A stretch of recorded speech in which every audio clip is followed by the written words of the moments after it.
क्या हाल चाल है? देखो खांसी बहुत तेज आवत है, लेकिन खिड़की किनारे बैठे बस से जा रहे हैं लखनऊ।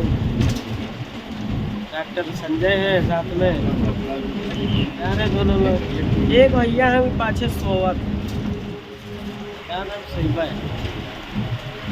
गुड नाइट आप सभी को।